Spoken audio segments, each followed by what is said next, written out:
oleh kegiatan rapor penilaian. Dengan hormat kami persilakan. Terima kasih. Assalamualaikum warahmatullahi wabarakatuh. Yang kami hormati Bapak Ibu undangan, yang kami hormati juga Pak Habib, Ketua Tim Pembelajaran dan Penilaian. Izin melaporkan kegiatan pada hari ini, di mana kegiatan rapat koordinasi atau rakor program penilaian SMK tahun 2026 yang diselenggarakan oleh Direktorat Sekolah Menengah Kejuruan merupakan forum strategis untuk memperkuat tata kelola penilaian pendidikan vokasi, khususnya dalam 3 aspek utama. Yang pertama adalah penuntasan residu ijazah tahun 2026, pelaksanaan tes kemampuan akademik atau TKA tahun 2026, dan pengembangan uji kompetensi keahlian atau UKK. Di mana dalam kegiatan kali ini Pak Habib dihadiri perwakilan dari tim teknis ijazah, TKA, dan UKK, Dinas Provinsi se-Indonesia. Kemudian dihadiri pula oleh perwakilan dari Balai Vokasi, kemudian dihadiri juga oleh perwakilan MKKS, perwakilan kepala SMK, dan juga peserta internal dari Direktorat SMK. Fokus kegiatan pada 3 hari ini yakni 5-7 Maret 2026. Yang pertama kita akan berfokus pada strategi penuntasan residu ijazah SMK tahun 2026. Data yang sudah dirilis oleh Pusdatin cukup banyak ya, dan kita hanya memiliki waktu sekitar 2 bulan efektif, dan itu pun dipotong oleh libur Lebaran, Bapak Ibu. Jadi salah satu upaya kita dalam menuntaskan hal tersebut adalah dengan mengadakan rakor ini. Kemudian kami juga ingin mengoptimalisasi peran Dinas Pendidikan Provinsi, Satuan Pendidikan, dan juga pihak kementerian dalam hal verifikasi dan validasi data. Selanjutnya, dalam rakor ini pula akan dibahas tentang strategi menyukseskan tes kemampuan akademik atau TKA SMK 2026, di mana pada tahun ini akan digabungkan pelaksanaannya dengan asesmen nasional. Terakhir, yakni evaluasi dan pengembangan program UKK SMK, di mana UKK sebagai instrumen pengakuan kompetensi lulusan yang perlu terus disempurnakan agar selaras dengan standar industri. Mungkin itu saja laporan dari kami, Pak Habib. Untuk selanjutnya berkenan memberikan arahan dan membuka acara. Terima kasih.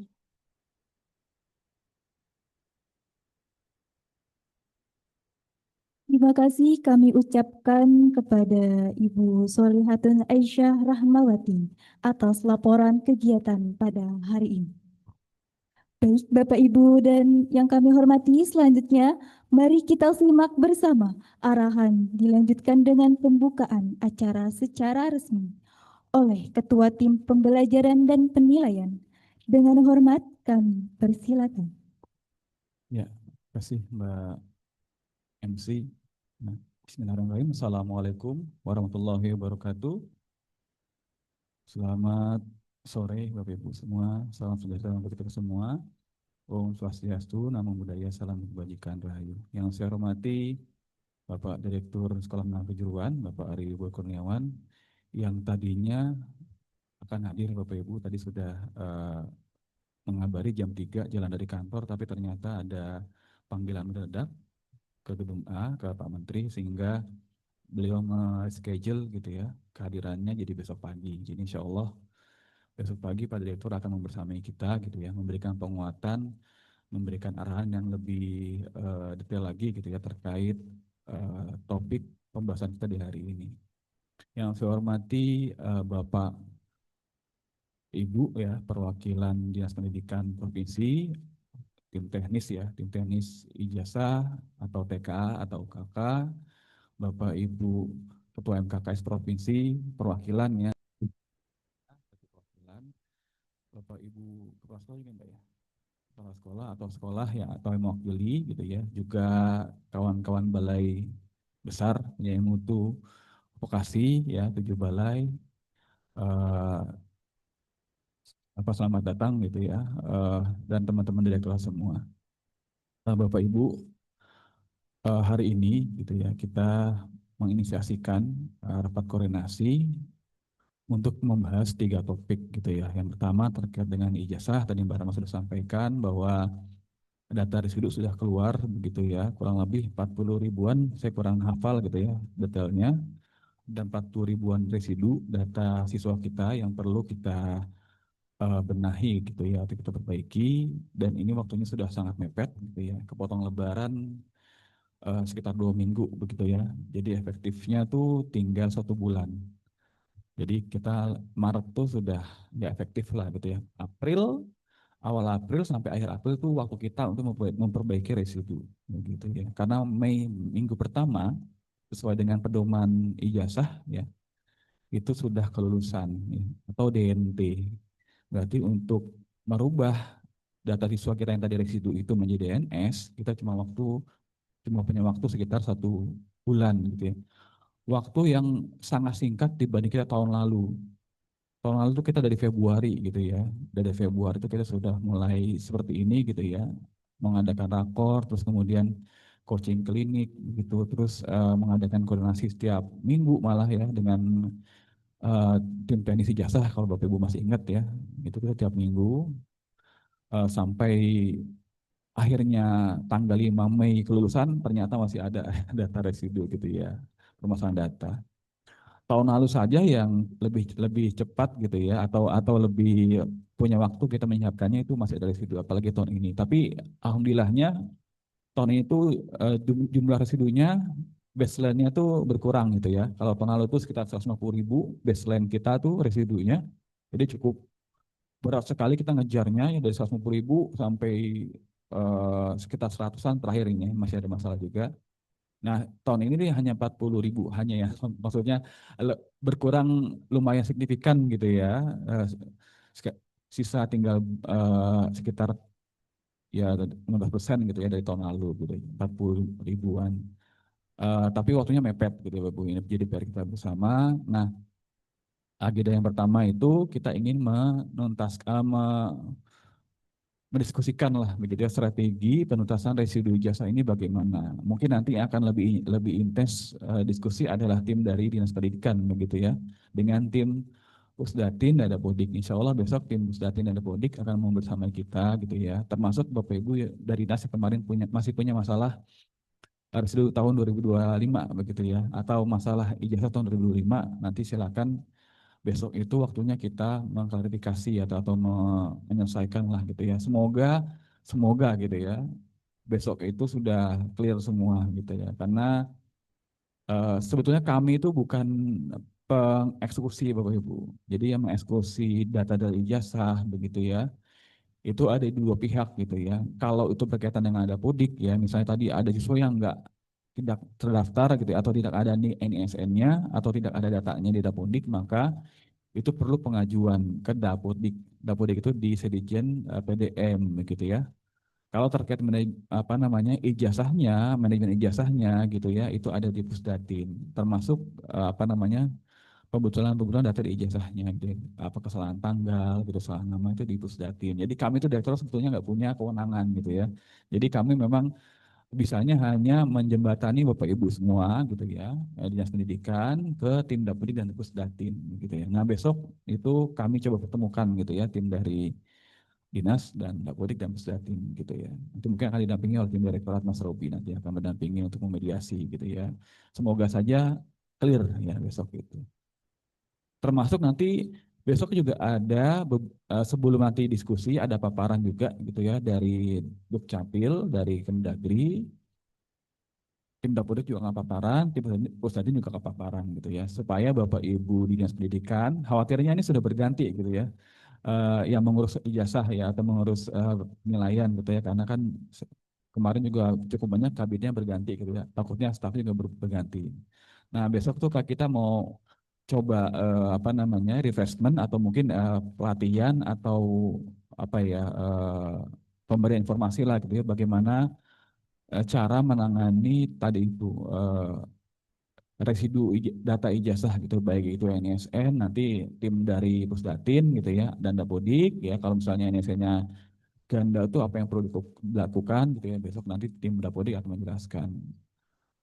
Dan juga ada dari Kemdagri, dari Dukcapil yang akan menjelaskan kalau ada masalah resude NIK gitu ya, kependudukannya bagaimana langkah-langkahnya, termasuk kita mau minta juga gitu ya, apa namanya, tahun ini kita mau ada dukungan dari Kemdagri gitu ya. Nanti ke depan atau mungkin nanti menjelang April gitu ya, kami kan akan rutin coaching ya, coaching klinik. Nanti kami akan tambahkan unsur dari Kemdagri gitu ya. Tahun lalu kan tim Dapodik, tim Pusdatin gitu ya, tim direktorat, dinas ya, dan sekolah saja gitu ya. Jadi 5 unsur itu. Nah, tahun depan kami akan coba tambahkan unsur dari Kemdagri supaya bisa langsung dieksekusi sama apa yang berwenangnya gitu ya. Kalau kami direktur nggak punya wewenang gitu ya. Itu Bapak Ibu yang pertama, agenda pertama. Oh ya, sambil juga ya, saya paparkan juga ya, next aja Mas Robi. Ini Bapak Ibu sudah tahu alurnya lah gitu ya, terkait dengan ijazah.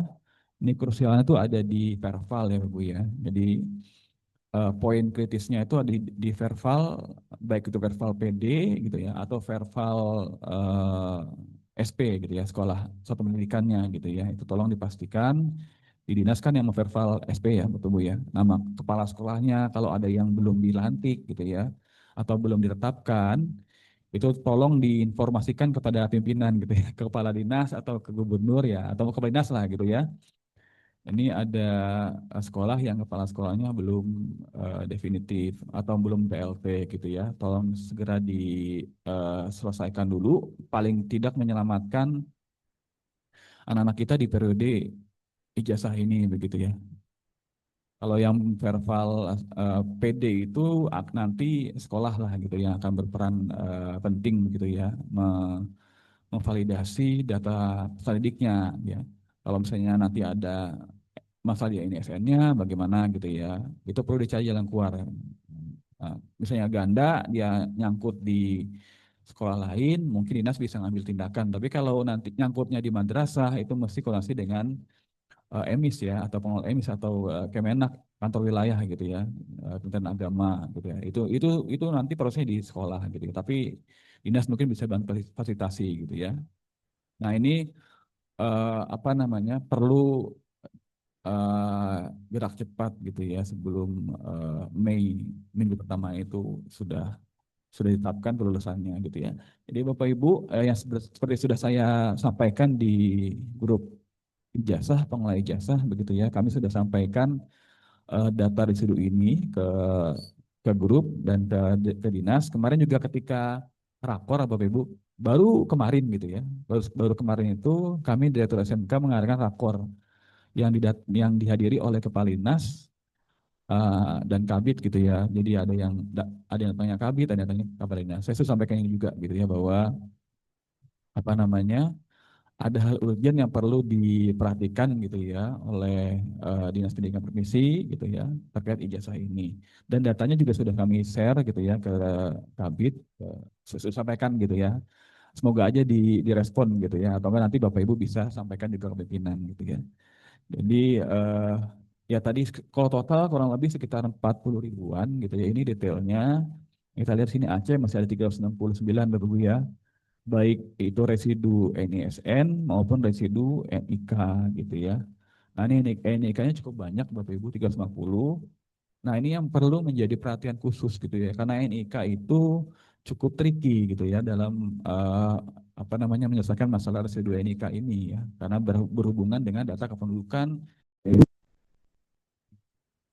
Kami juga karena apa penyelesaiannya cukup kompleks, maka kalau bisa segera mungkin gitu ya diidentifikasi sekolah-sekolah mana yang punya residu NIK gitu ya, dan diminta untuk bergerak lah gitu ya, menyelesaikan residu NIK-nya gitu ya. Data yang kami berikan ke Bapak Ibu dan ke Kabid Kadis kemarin itu sudah per provinsi by name gitu ya. sudah ada nama sekolahnya gitu. Jadi Bapak Ibu sudah lebih mudah gitu ya nanti memanggil sekolah-sekolahnya, sudah ada listnya gitu ya. Silakan diundang, dikoordinasikan, dan disampaikan bahwa ada sekian residu di sekolah Bapak Ibu gitu ya. Tolong selesaikan sebelum kalau bisa akhir Maret ini gitu ya. April gitu ya. Takutnya ternyata ada masalah data kependudukan yang itu perlu proses panjang, misalnya persidangan segala macam gitu ya. Jadi kalau bisa secepat mungkin Bapak Ibu di dinas ini ngasih deadline ke sekolah tuh agak kejam aja gitu. Maret gitu ya, habis lebaran harus selesai gitu ya. Gitu. Ya, ini Aceh ada 39, NIK-nya paling banyak ya. Didominasi memang masalah NIK Bapak Ibu ya. Nah, tolong di cross check lagi di datanya. Terus Mas Robi. Ya, Jawa Barat paling banyak gitu ya, karena memang secara populasi juga banyak. Next Mas. Jawa Timur juga masih 2.700 gitu ya kali. Terus Mas Robi. Ya, jadi terus Mas, secara mayoritas memang residunya di NIK gitu ya. Dan kabar buruknya NIK itu cukup kompleks menyelesaikan masalah itu. Kalau NISN itu tinggal nanti ke Pusdatin gitu ya. Dan Pusdatin itu punya SOP kalau ada pengajuan ESN atau data itu dia satu kali 24 jam gitu ya. Mereka punya SOP itu cukup cepat lah gitu ya. Tapi kalau NIK itu tadi misalnya ada anak yang mau menggugat namanya gitu ya, mau menggugat data kependudukannya sesuai dengan data ijazah sebelumnya, itu perlu sidang gitu ya. Itu kalau sidang tuh nunggu sidangnya, terus putusannya segala macam itu bisa-bisa lewat lewat lewat tanggal kelulusan gitu ya, sehingga nanti ada anak kita yang dapat ijazah gitu ya. Ini Bapak Ibu terkait ijazah. Next Mas Robi. Nah, nanti kita juga akan di kelompok atau mungkin nanti di topik tentang TKA gitu ya. Kami ingin juga gitu ya dapat gambaran atau dapat insight lah gitu ya dari Bapak Ibu MKKS, kepala sekolah, teman-teman dari balai gitu ya terkait dengan penyelenggaraan TKA SMK di tahun yang akan datang lah ya, tahun ini di bulan November ini atau nanti ke depannya seperti apa gitu ya. Tapi sebelumnya saya mau menyampaikan dulu gitu ya hasil evaluasi TK di tahun sebelumnya Bapak Ibu ya. Jadi di tahun sebelumnya itu alhamdulillah gitu ya. Ini 13.377 SMK sudah ikut berpartisipasi di TKA gitu ya dengan total 1,3 juta lebih gitu ya anak-anak kita yang ikut TKA. Ini kalau kita persentasekan sekitar 85% Bapak Bu ya. Anak-anak SMK itu mengikuti TKA se-Indonesia. Ini angka yang cukup mengejutkan yang buat saya karena pertama TK itu bisa rela gitu ya, dan kedua sebenarnya fungsi TK itu atau taruh TK itu digunakan untuk dokumen pendukung untuk melanjutkan gitu ya, atau pendukung jalur prestasi. Nah, SMK kan kalau lulus ya kerja ya sesuai dengan desain awalnya atau sesuai dengan kodratnya lah, sesuai dengan undang Sidiknas gitu ya. Anak SMK kan lulus kerja, meskipun ya melanjutkan juga itu hak anak-anak, tapi kami di kementerian gitu ya, di Direktorat SMK dalam menyusun pendidikan, kurikulum gitu ya, program SMK itu basisnya anak SMK itu lulus kerja sesuai dengan undang Sidiknas. Tapi kalau pengen lanjutan ya nggak apa-apa. Ya, jadi angka ini tuh cukup mengejutkan begitu ya. Ya kabar baik lah gitu ya untuk kita. Next Mas Robi.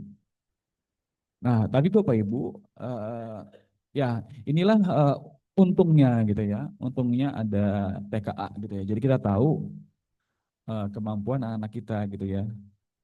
Anak-anak kita di seluruh Indonesia dengan dengan pendekatan individu gitu ya, nggak lagi kayak AN kan hanya survei begitu ya, beberapa anak saja secara random. Ini benar-benar secara individu begitu ya, anak-anak kita, anak SMK kita itu nilai-nilainya bagaimana gitu ya Bu ya. Jadi kalau kita lihat di sini nilai paling tinggi itu geografi dan antropologi gitu ya. Ini kayaknya anak-anak kesehatan ya, antropologi itu ya. ngambil mapel atau mapel pilihannya. Tapi kalau di mapel wajib, Mas Ruby next. Next Mas Ruby. Di mapel wajib Bapak Ibu, ini ada apa ya? Ada kejanggalan lah gitu ya. Biasanya itu hasil TK itu atau hasil ujian nasional lah gitu ya. Mata pelajaran yang paling menyeramkan gitu ya. Itu matematika gitu ya. Tapi kalau kita lihat dari hasil ini nasional Bapak Ibu ya. Itu bahasa Inggris gitu ya. Bahasa Inggris anak kita jeblok. Sebenarnya nggak cuma SMK Bapak Ibu, ini terjadi juga di SMA gitu ya. Waktu itu kan SMA SMK ya di ketika November kemarin itu. Kalau SD SMP kan baru besok ya, baru besok. Nah ini terjadi di SMA juga Bapak Ibu. Jadi nilai TKA atau nilai ujian yang paling jelek itu adalah mapel bahasa Inggris ya, ya gitu. Jadi ini adalah data gitu ya, dan ini adalah bahan evaluasi gitu ya Bu ya. Jadi ini sudah ada bahan evaluasi yang perlu kita tidak lanjuti gitu ya, ke depannya seperti apa. Yang kita tahu anak kita tuh lemah di bahasa Inggris, berarti apa namanya perlu ada perbaikan pembelajaran bahasa Inggrisnya. Nah, Bapak Ibu di sekolah silakan di evaluasi kembali gitu ya, apakah sudah betul gitu ya cara mengajar bahasa Inggrisnya gitu ya. Nah, kalau matematika dia nomor 2 tapi masih dalam kategori apa namanya eh, banyak juga yang kurang gitu ya Bu ya. Jadi yang agak bagus itu bahasa Indonesia gitu ya. Itu 33% itu ideal gitu ya. 46% itu baik ya. Jadi mayoritas lah gitu ya. Itu bagus nilai bahasa Indonesia anak kita. Tapi kalau matematika dan bahasa Inggris ya, matematika itu juga memadai itu 34, kurangnya 40%, hampir 50% anak kita tuh nilainya kurang gitu ya atau jelek gitu ya. Kalau bahasa Inggris itu juga sama gitu ya. Jadi ini adalah data yang perlu kita sikapi gitu ya. Jadi bahan evaluasi. Next Mas Ruby. Nah ini kalau kita lihat memang dari hasil TK tahun lalu gitu ya. Uh, kita lihat dari mapel wajib lah gitu ya, dari 3 mapel wajib, ini memang provinsi Jogja ya, ini mendominasi gitu ya, mungkin karena di Jogja sebelumnya ada tes berstandar juga ya yang dilakukan oleh provinsi kalau nggak salah ya, jadi tes kayak begini tuh udah biasa gitu ya di provinsi Jogja gitu ya, tapi mungkin daerah lain selama kita waktu itu di UN tuh ditiadakan mungkin ya akhirnya kaget lagi nih ada TKA gitu anak-anak jadi kaget lagi. Jadi kalau kita di sini Jogja paling tinggi ya untuk bahasa Indonesia matematika gitu ya. Eh yang agak mengejutkan gitu ya, yang menarik ya. Itu bahasa Inggris itu 10 besar tuh Papua gitu ya. Papua tuh Papua Tengah, Papua Pegunungan, Papua Barat, bahkan provinsi yang lainnya gitu yang Jawa-Jawa begitu ya. Jadi ada data yang menarik begitu ya. Di wilayah Papua malah bahasa Inggrisnya ya meskipun kategorinya juga belum baik tapi secara peringkat itu mengalahkan ya sebagai ya hampir Jawa Jawa Barat nggak kelihatan ini 10 besar ya. Jawa Barat, Jawa Tengah, Jawa Timur nggak kelihatan gitu ya. Jadi Papua hebat gitu ya bahasa Inggrisnya di sini. Nah ini perlu jadi ini bahan ya Bapak, bahan untuk mengevaluasi pembelajaran kita di sekolah ya. Next Mas Babu. Nah Bapak Ibu, ini juga hasil survei gitu ya, atau hasil evaluasi yang kami lakukan bersama dengan PSKP gitu ya. Jadi kemarin kita mengevaluasi hasil TK di tahun 2025 gitu ya. Ini kita mendapat beberapa kesimpulan gitu ya bahwa kalau kita lihat di sini gitu ya, persepsi terhadap persepsi dan sikap terhadap TKA itu masih rendah gitu ya, khususnya di peserta didik gitu ya. Mungkin ya anak SMK itu ya tadi ya, karena dia tuh tahunya lulus tuh bekerja gitu ya, sehingga uh, persepsi atau pengetahuan ya tentang TK ini mereka masih belum tahu ya, atau mungkin menganggap ini nggak penting begitu ya. Jadi saya rasa relate ya Ibu ya, apa namanya data ini dengan fakta di lapangan gitu ya, atau mungkin yang kita temukan di lapangan gitu ya. Persepsi dan sikap terhadap TK anak-anak kita saat di kita itu masih rendah begitu ya Bapak Ibu.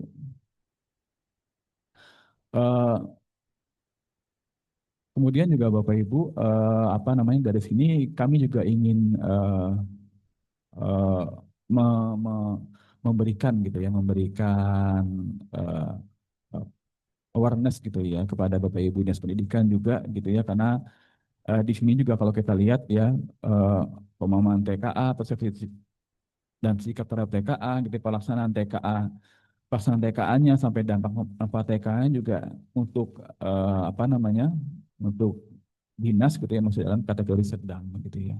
Harapannya eh, apa namanya, Bapak Ibu besok nanti ya, nanti ya Pak Handaru ya, Pak Handaru akan menyampaikan tentang TKA gitu ya, karena ada sudah ada kebijakan baru gitu ya, bahwa tahun ini TK akan digabung dengan AN. Nanti kita simak saja gitu ya penjelasannya seperti apa. Ya ini informasi juga yang baru ya buat teman-teman sekolah MKKS. Dan mungkin nanti kalau sudah dapat infonya bisa disebarkan ke sekolah-sekolah yang lain ya, Bapak Ibu Kepala MKKS nanti, atau sekolah, atau nanti dari balai juga bisa menyampaikan juga. Jadi apa namanya, nanti akan ada paparan di Pangandaru menyampaikan terkait dengan kebijakan TK di tahun 2026 ini yang akan digabungkan menjadi dengan AN gitu ya, sehingga nanti TKA menjadi satu waktu gitu ya, satu pelaksanaan gitu ya. Karena memang tahun lalu tuh evaluasi kita itu yang menyebabkan salah satu nilai kita dijeblok-jeblok gitu ya, karena ada 2 ujian yang berlangsung di dalam 1 tahun gitu ya, atau ada 2 ujian yang dijalankan oleh sekolah gitu ya di dalam 1 tahun. Itu membuat sekolah menjadi pecah konsentrasinya gitu ya, baik apa namanya, dan juga beberapa sekolah yang mengadu terkait dengan biaya gitu ya, karena kalau ada 2 agenda ujian berarti sekolah harus menyiapkan 2 penganggaran lah begitu ya, maka tahun ini kita akan jadikan 1 ujian gitu. Tapi bagaimana manajemennya nanti Bapak Ibu tanya aja ke Pak Nahar, gitu ya. Ada lagi Mas Robi? Udah ya? Habis ya? Oke, Bapak Ibu itu, oh yang UKK. Yang UKK nanti kami akan selipkan begitu ya, topik terkait UKK besok di diskusi. Kami ingin tahu gitu ya, insight dari Bapak Ibu semua, Bapak Ibu guru, Bapak Ibu MKKS atau kepala sekolah gitu ya, terkait dengan pengembangan materi UKK gitu, baik itu pedoman, soal dan seterusnya. Bagaimana sih idealnya gitu ya pengembangan UKK di SMK, karena tadi ya UKK itu sebenarnya hajatannya SMK begitu ya. Kalau TKA ini sebenarnya hajatan SMA gitu ya.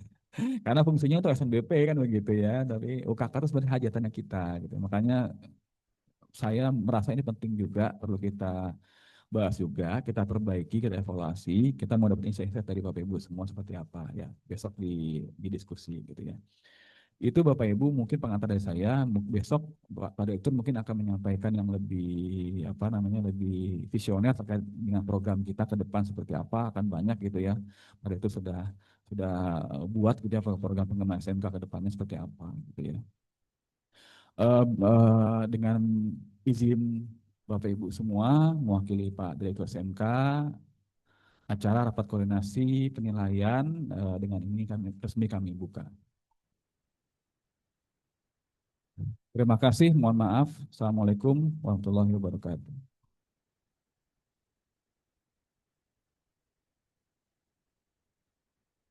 Terima kasih kami ucapkan kepada Bapak Muhammad Habib atas arahan dan juga telah membuka acara pada hari ini. Baik Bapak Ibu yang kami banggakan, demikian rangkaian acara pembukaan Rapat Koordinasi Program Penilaian SMK tahun 2026 telah selesai. Saya Elisa Nur Aziza selaku MC dan mewakili panitia mengucapkan terima kasih kami dan mohon maaf apabila terdapat kekurangan. Wassalamualaikum warahmatullahi wabarakatuh.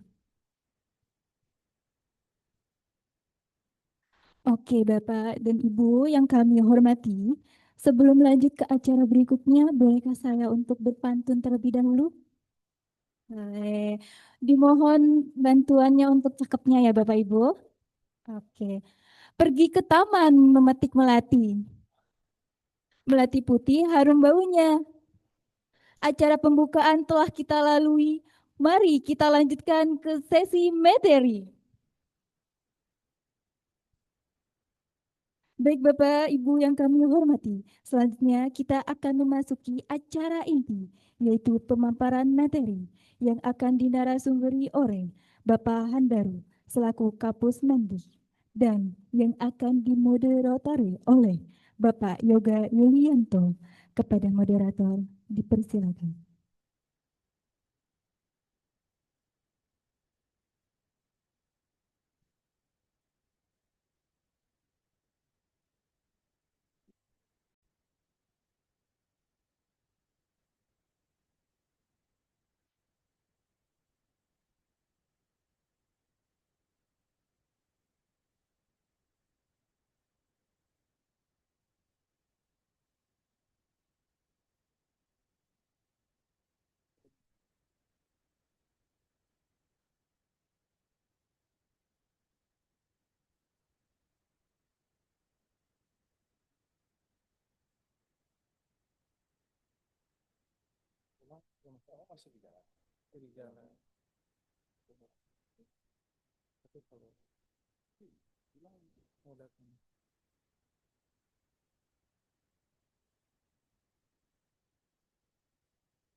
Baik, Bapak Ibu, mohon maaf untuk menunggu sebentar karena kami sedang mengkonfirmasi narasumber terlebih dahulu.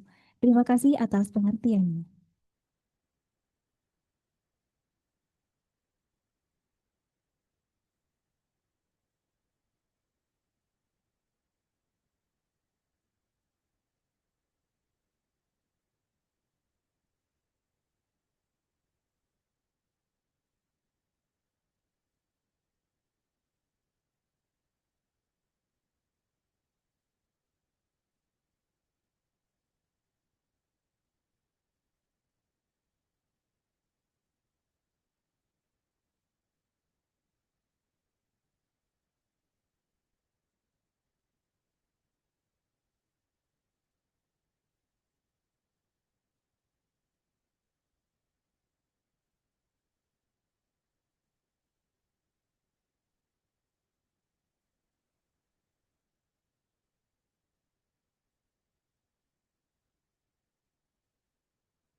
Sekarang udah jam 5.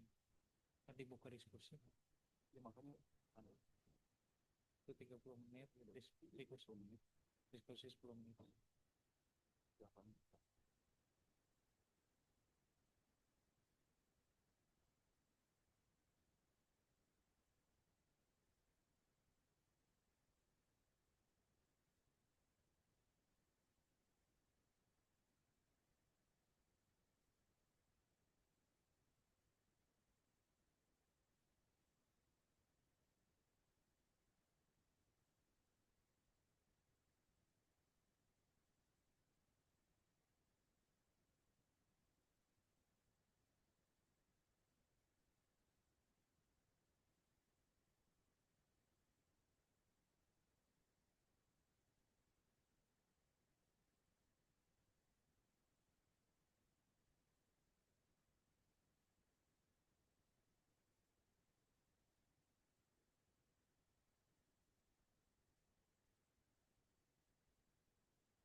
Dinas fokus.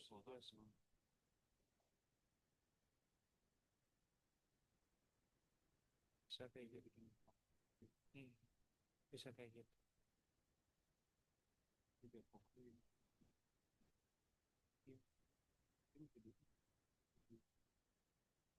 Dua-duanya, dua berikut tuh.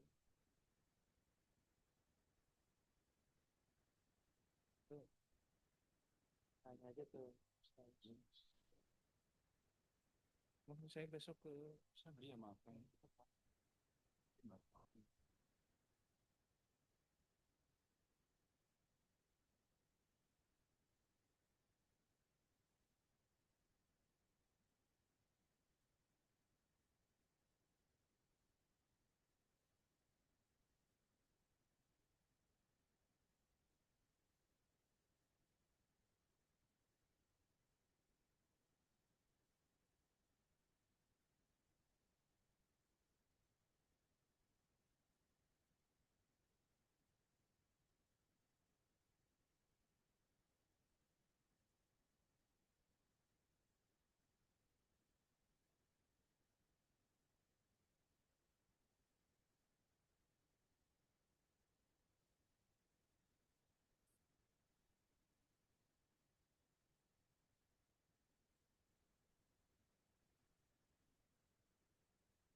Ya, Assalamualaikum warahmatullahi wabarakatuh.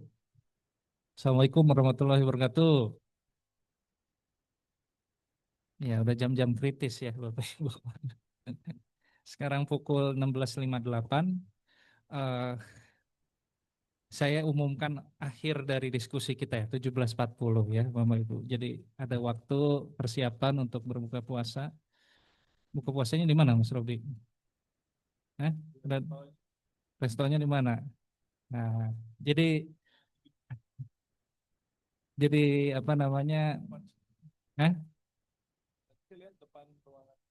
Peruangan. Oh, iya. Jadi tenang ya Bapak Ibu, restonya dekat.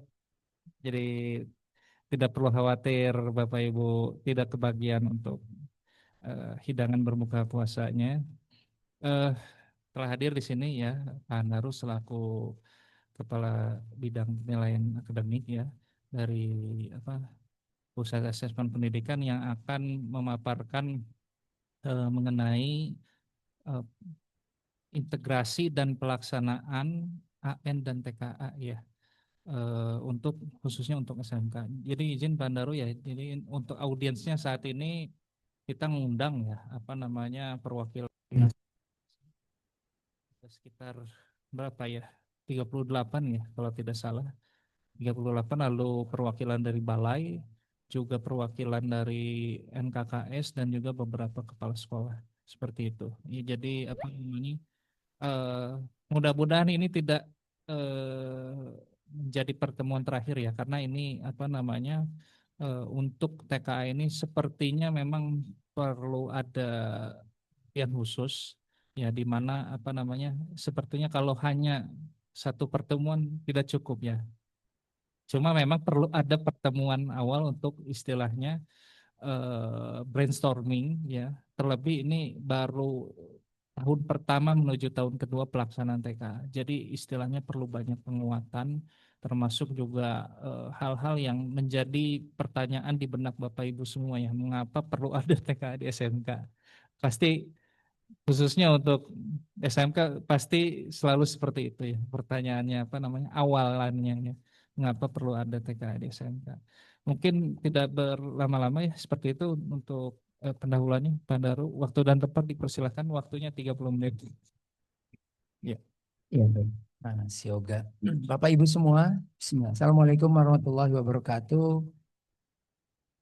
Selamat sore, salam sehat Bapak Ibu semua.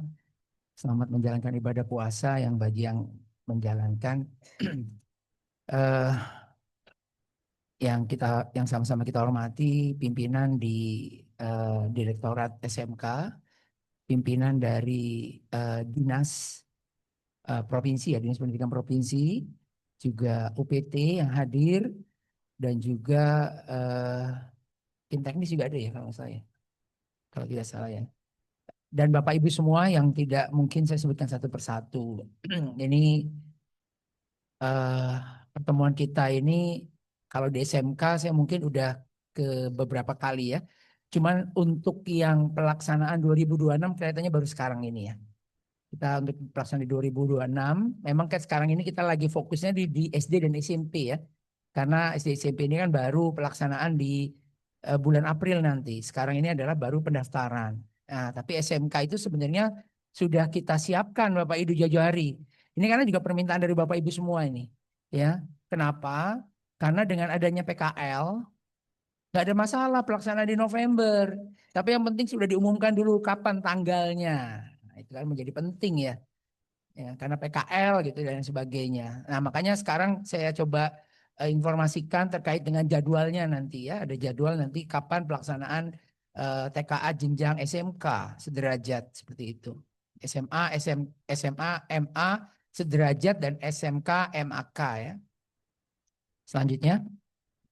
Ya, mungkin ini sangat mungkin ini kebijakan dari TKA ya.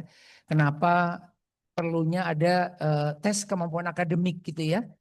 Jadi sebenarnya tujuan kita mendidik anak-anak ini kan sebenarnya tertuang ya. Kalau yang sekarang ini kan terkait dengan dimensi 8 profil lulusan gitu ya. Ya, anak-anak harus beriman, bertakwa kepada Tuhan Yang Maha Esa, berkolaborasi dan lain sebagainya. Itu kan intinya adalah lulusannya seperti itu gitu ya. Maksudnya apa? Jadi ketika kita bicara pendidikan, ya kita ini kepingin supaya mendidik contoh anak sendiri misalnya.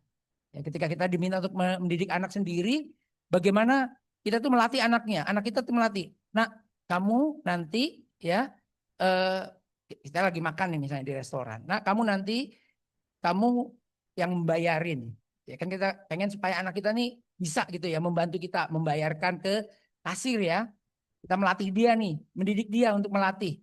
Nanti kamu membayarkan kasir, ingat ya, saya atau ibu atau bapak makan 2 gorengan misalnya dengan bakso misalnya. Baksonya urat gitu misalnya seperti itu.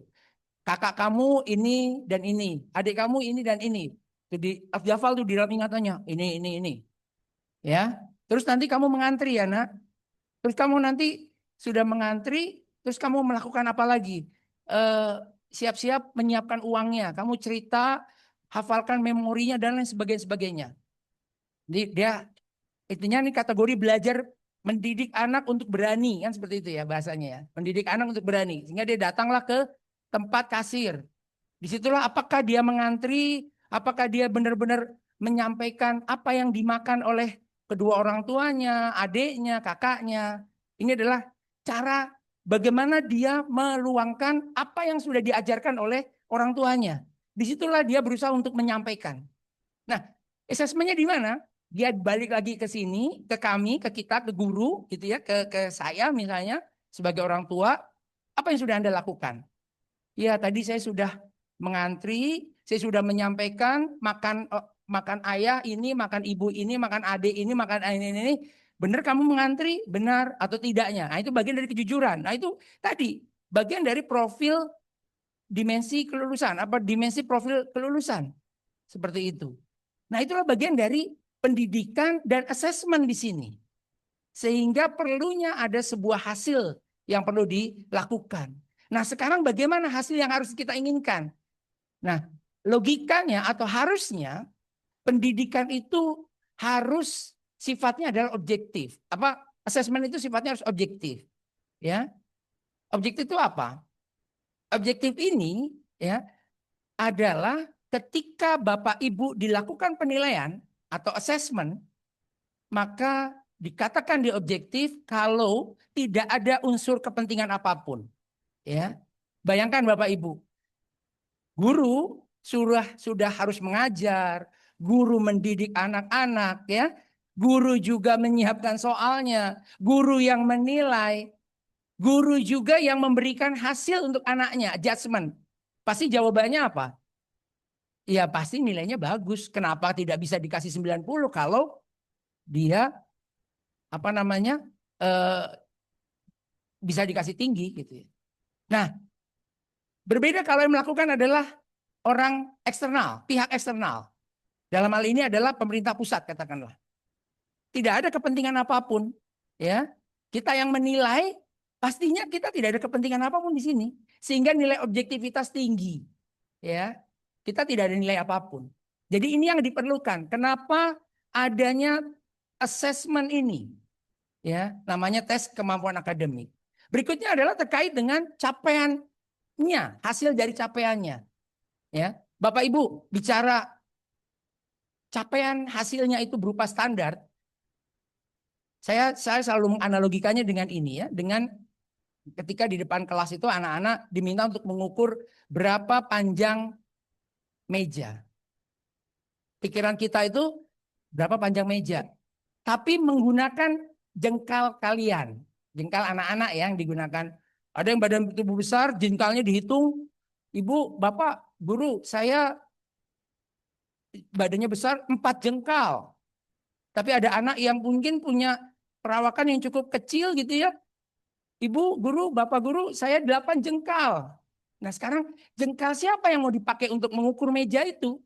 Sama dengan hasil nilai raport. Ketika hasil nilai raport itu ingin digunakan untuk ke jalur berikutnya, ke jenjang berikutnya, ya, baik SD ke SMP, SMP ke SMA, SMA ke perguruan tinggi, atau bahkan bersaing ke luar negeri, atau bahkan untuk pekerjaan, gitu ya. Sekarang pertanyaannya, kalau menggunakan raport, jengkal siapa yang mau dipakai? Jengkal sekolah A, jengkal sekolah B, jengkal sekolah C. Ya, yang harus digunakan adalah apa? Yang kita pakai adalah yang paling mudah adalah penggaris dengan skala yang sama, sentimeter misalnya. Kita gunakan sentimeter. Sehingga kita akan ditanya berapa panjang meja itu? Katakanlah 60 cm Bu Guru misalnya seperti itu. Jelas. Ya, inilah yang kita gunakan sehingga butuh yang namanya tes atau tes kemampuan akademik sebagai layanan terstandar ya yang dilakukan oleh Kementerian Pendidikan Dasar Menengah, pemerintah pusat agar hasilnya objektif. Ya. Di sini memang tidak mengenal lagi istilah ujian. Ujian yang kita tahu ujian nasional gitu ya. Kenapa Bapak Ibu? Karena kalau udah bicara ujian, maka ada hasil atau ada output yang keluar dari ujian. Apa itu? Lulus tidak lulus. Ya. Naik tidak naik. Naik kelas atau tidak naik kelas. Makanya di sini kita tidak menggunakan bahasa istilah ujian. Yang kita gunakan istilah adalah tes atau assessment. Ya. Jadi kenapa tidak menggunakan ini sebenarnya TKA ini ujian nasional ganti baju? Tidak, salah Bapak Ibu. Karena tes kemampuan akademik ini tidak menentukan kelulusan untuk murid atau anak-anak. Ya, tapi hasilnya sangat penting Bapak Ibu. Pentingnya di mana? Ya, pentingnya di mana? Ketika hasil ini dibutuhkan, ya kan banyak ya kalau dipakai untuk beberapa kepentingan atau manfaat. Salah satunya adalah untuk masuk ke jalur prestasi jenjang berikutnya. Ya, kalau yang lalu kan SNBP, ya jalur prestasi SNBP juga untuk penyetaraan dari informal non formal ke formal, ya minimal sebagai refleksi diri. Guru akan tahu kemampuan anak-anaknya atau kepala sekolah bisa tahu atau daerah bisa tahu kemampuan guru-guru kami itu seperti apa. Ya, tapi memang di kami ini tidak semua mata pelajaran kita lakukan pengujian. Ya, tidak kita lakukan semuanya assessment. Kita hanya mata pelajaran tertentu yang kita anggap sebagai mata pelajaran esensial di satuan pendidikan. Selanjutnya. Nah, ini kita coba evaluasi dulu Bapak Ibu terkait dengan pelaksanaan yang lalu kelas 12 ya.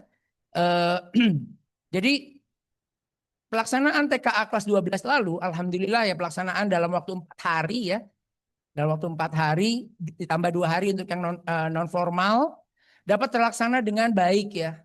Dari 4,2 juta populasi murid SMA, SMK ini saya nyebutnya ini SMA ya jumlahnya ini.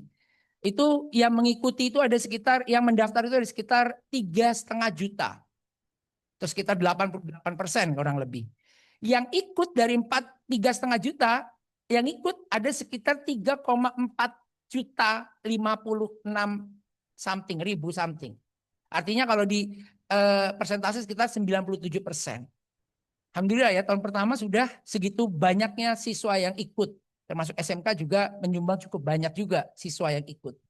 Dan pelaksanaannya ada setiap anak datang 2 hari gitu ya. Hari pertama mengerjakan mata pelajaran wajib, hari kedua mata pelajaran pilihan. Ya. Nanti kita bedakan dengan yang tahun ini, tahun 2026, seperti apa bedanya. Ya. Dan pelaksanaannya cukup baik, lancar, alhamdulillah, tidak ada masalah. Cuman memang ya sedikit ada penanganan pelanggaran, ya, adanya berusaha untuk mencoba membocorkan soal dengan berbagai macam cara. Ada anak-anak yang kreatif. Saya tidak menyebutkan anak-anak ini. Sebenarnya mereka itu rata-rata kalau ditanya pengen eksis Bapak Ibu. Anak-anak yang pengen eksis. Jadi cuman hai guys gitu ya. Sekarang saya lagi mau ujian nih gitu. Contoh soalnya kayak gini loh sambil menggunakan alat komunikasinya. Ya, hanya pengen eksis. Tapi kena sanksi gitu jadinya. Ya. Mereka live TikTok gitu ya. Yang banyak kan live TikTok. Tapi tidak hanya siswa. Juga diikuti oleh pengawasnya juga ada, lengkap, gurunya ada, ya, yang melakukan live TikTok itu juga banyak gitu ya. Dan kita alhamdulillah dapat kita sisir dan kita sanksi anak-anak dan termasuk guru, termasuk pengawas tersebut kita sanksi. Seperti itu ada sanksinya, ya. Jadi ini menjadi salah satu yang penting. Termasuk juga ada yang mencoba menjual soal. Ya, bimbingan belajar itu ada yang mencoba menjual soal dan kami juga membeli soal. Dari hasil penjualan soal itu kita juga membeli soalnya. Harganya berapa Bapak Ibu? 25.000. Padahal kita membuat soal Bapak Ibu satu soal itu harganya bisa sampai 1 juta. Kalau di kami. Kenapa? Karena kami membuat soal aja membayar. Nanti kami telaah. Setelah kami telaah juga kami harus uji coba. Uji coba telaah ulang. Hasil analisis. Terus-terusnya. Jadi kalau ditotal satu soal bisa sampai 1 juta. Cuman dihargai Bapak Ibu total lengkap satu sesi itu sekitar 25.000. Ini yang sangat panas seperti itu. Ya inilah harapan kita ke depannya jauh lebih baik lagi agar supaya jangan kejadian seperti ini gitu ya. Mencoba eksis tadi jadinya malah menjadi masalah. Ya. Selanjutnya. Nah, ini Bapak Ibu, karena adanya mencoba untuk membocorkan, kita mencoba untuk menganalisis untuk membuktikan apakah benar bocor atau tidak. Ya. Dengan cara apa? Kita coba menganalisis hasil anak-anak di gelombang pertama dibandingkan dengan gelombang kedua. Ini kita coba ambil contohnya dalam mata pelajaran biologi. Yang terjadi adalah tidak ada perbedaan signifikan antara mata pelajaran di biologi tersebut di gelombang pertama dan di ya. Kalau terjadi kebocoran pasti skewness-nya pasti berbeda. Ya, atau apa namanya? Kurvanya pasti akan berbeda. Tapi ini alhamdulillah tidak ada perbedaan. Ada sekitar minus 0,26 saja perbedaannya. Ya cukup kecil ya Bapak Ibu ya. Ini menandakan bahwa tidak ada kebocoran. Kenapa? Karena memang setiap sesi, setiap zona ini selalu kita bedakan soal-soalnya. Tidak kita samakan antara soal setiap sesi, setiap zona ini kita tidak sama gitu ya. Variasinya kita berbedakan. Kita banyakkan variasi. Ya, terkait dengan itu. Selanjutnya, ini kita juga metode penilaian Bapak Ibu. Bapak Ibu mungkin sering baru-baru ini mendengar dengan menggunakan analisis scoring kita menggunakan 2 parameter logistik. 2 PL. Apa itu 2 PL? 2 PL ini sebenarnya analisis ya, jenis analisis. Ya, dengan menggunakan 2 PL, 2 parameter yaitu kita menghitung dari hasil anak-anak kerjakan itu atau respon jawaban atau responnya siswa itu, kita akan menghitung 2 parameter logistik. Apa aja? Tingkat kesukaran soal dan daya beda soalnya. Hitung itu untuk bisa mendapatkan hasil untuk scoring anak-anak. Ya. Kalau menggunakan yang sebelah kiri Bapak Ibu ya, sebelah kiri sana kurvanya, itu dia kalau scoringnya hanya menggunakan klasik saja. Ya, jadi hanya digunakan jumlah benar berapa dibagi jumlah soal dikali 100, itulah skornya. Kalau yang sebelah kanan ini kita menggunakan 2 PL. Ini memungkinkan setiap respon anak antara saya mungkin dengan Mas Yoga ininya sama, jumlah benarnya sama, bisa saja skornya berbeda. Karena ada nomor-nomor yang dikerjakan oleh saya itu tingkat kesukarannya dan daya bedanya mungkin lebih rendah dibanding punyanya Mas Yoga yang mungkin lebih susah dan juga daya bedanya itu lebih tinggi. Seperti itu. Jadi hal-hal ini yang kita bedakan.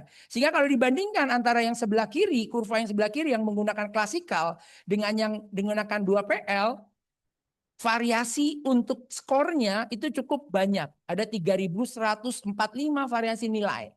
Ini kan cukup beragam. Ya, sangat beragam sekali nilai-nilainya. Ya, seperti itu. Sementara kalau yang sebelah sana hanya 245. Dan kita, Bapak Ibu, kita juga menggunakan sebelum soal itu di scoring, kita menghitung dulu atau menentukan terkait dengan kategorinya. Kan ada kategori, kan ada 4 ya. Ada kategori kurang, ada kategori memadai, baik, istimewa. Ya. Nah, kita lakukan dengan teorinya adalah extended Enghoff ya. Jadi kita menggunakan cutting score ya. Kita menggunakan standar setting ya untuk bisa mendapatkan berapa sih kategori baik itu seberapa, kategori sedang itu seperti apa memadai seperti apa, kategori kurang itu seperti apa, istimewa seperti apa. Kita mengundang guru-guru untuk melakukan penilaian dari jawaban soal-soal yang ada yang dikerjakan oleh siswa, dicoba dikerjakan oleh guru. Makanya sempat kemarin keluar Bapak Ibu ya hasil dari, tapi ininya cuma analisis kecil-kecilan kami ya dari hasil apa yang dikerjakan oleh guru-guru matematika itu juga tidak jauh berbeda dengan hasil yang dikerjakan oleh siswa. Dari hasil ini gitu ya, dari hasil extended Enghoff ini kita akan mencoba juga guru untuk mengerjakan soal matematika. Ternyata tidak jauh berbeda dengan anak-anak. Seperti itu ya. Jadi ini hasilnya seperti itu. Ya. Jadi ini yang menjadi hal yang sangat penting. Jadi kami tidak menghitung begitu saja. Kita berusaha untuk hasil dari TKA. Karena ini ditunggu oleh perguruan tinggi Bapak Ibu semua. Alhamdulillah sekarang hampir 5 atau 6 perguruan tinggi itu menggunakan jalur mandirinya menggunakan tes kemampuan akademik. Ya. Yang sudah menggunakan, sudah menarik datanya itu adalah dari Universitas Pertahanan. Jadi Universitas Pertahanan sudah menarik data langsung ke kita. Dan juga ada PT KIN juga menggunakan untuk SNBP-nya juga menggunakan TKA dan masih banyak lagi ya menggunakan TKA. Dan kita baru kemarin itu ketemu dengan dari Akpol ya, dari kepolisian, dia baru mau menerapkan TKA karena baru sekarang dia tahu gitu, jadi nggak mungkin diterapkan di 2026, dia baru akan menerapkan di 2027 terkait dengan tes kemampuan akademik.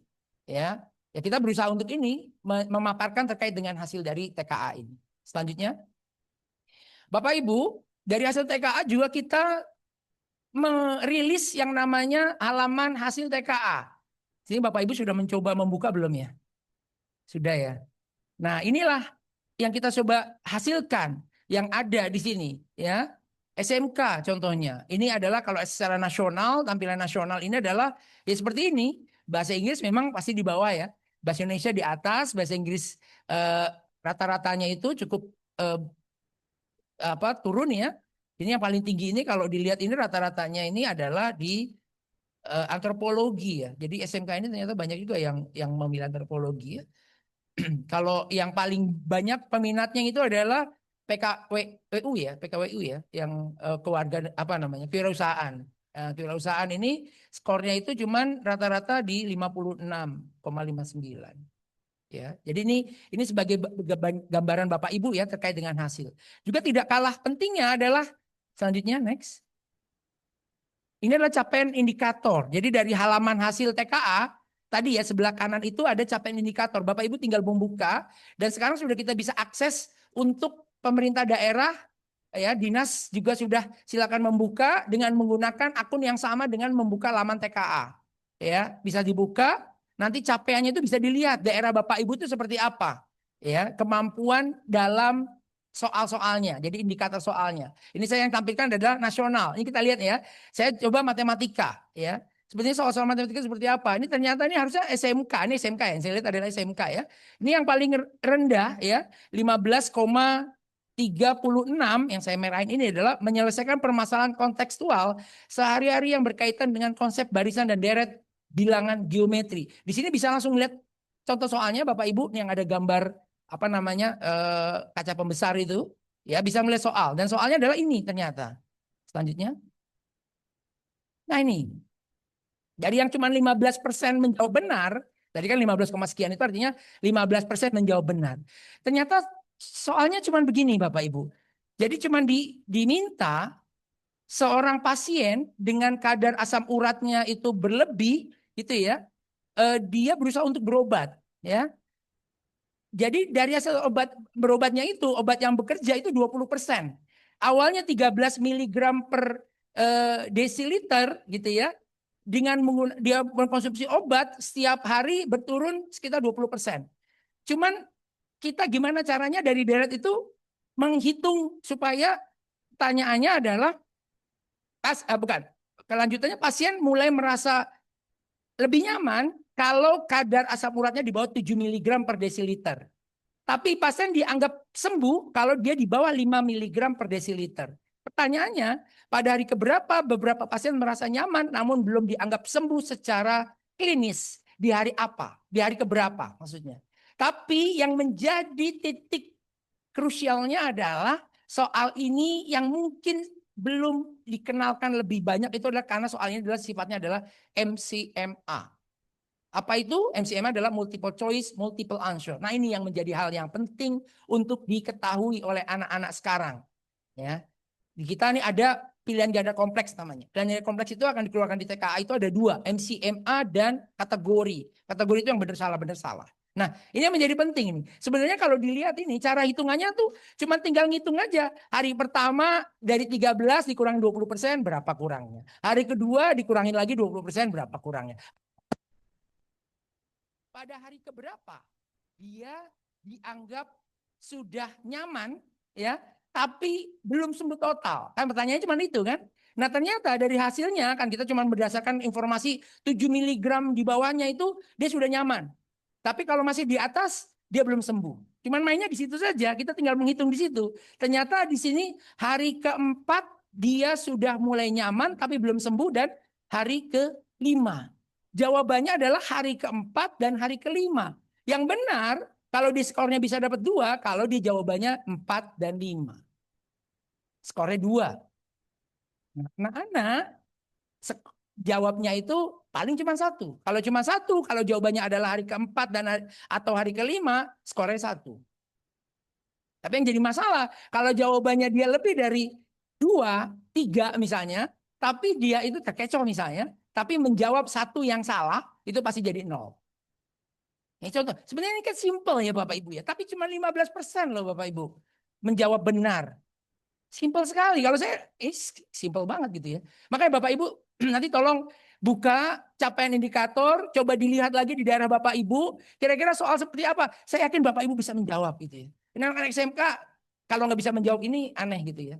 Sangat aneh. Ini mata pelajaran matematika wajib. Ya, 15% doang gitu yang menjawab benar. Ya. Berikutnya. Ya, inilah yang kita upayakan untuk bisa memberikan kepada Bapak Ibu. Ada Ayo Coba TKA dan ada kerangka asesmen. Di sini kan ada katanya perwakilan dari MKKS ya. Kumpulkan lega guru-guru di sekolah tersebut membedah. Kira-kira kerangka asesmennya seperti apa, elemennya seperti apa tadi, muatannya seperti apa, dan lain sebagainya. Ini menjadi hal yang sangat penting. Dan siswanya diminta untuk mencoba Ayo Coba TKA. Saya yakin Bapak Ibu sudah paham terkait dengan 2 hal ini ya. Selanjutnya. Nah, inilah baru kita masuk ke dalam mekanisme pelaksanaan TKA. Selanjutnya. Nah, ini berdasarkan Permendikdasmen nomor 9 yang baru keluar di 2 pekan lalu, 9 tahun 2026 terkait dengan asesmen nasional, perubahan dari Permendikbudristek nomor 17 tahun 2021 terkait dengan asesmen nasional, maka di dalam Permendikdasmen tersebut mengatakan bahwa pelaksanaan TKA dan AN itu diintegrasikan atau digabung. Ya, ini pertimbangannya integrasi ini agar supaya efisien, efektif, dan sekolah atau satuan pendidikan itu tidak merasa berat, termasuk siswanya juga tidak merasa berat kalau banyak pelaksanaannya itu dilaksanakan di satuan pendidikan. Kita pertimbangannya adalah itu, ya. Terus juga Permendikdasmen ini dari integrasinya adalah yang diubah itu adalah dari level teknis pelaksanaannya saja.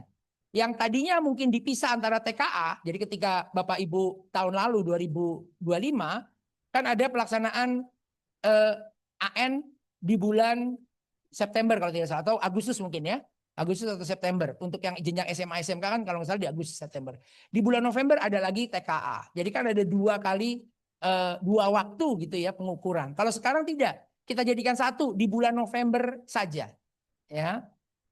Jadi hanya teknis saja. Kalau untuk sistem, soal dan sebagainya itu mirip. Ada literasi, numerasi, survei karakter, survei lingkungan belajar.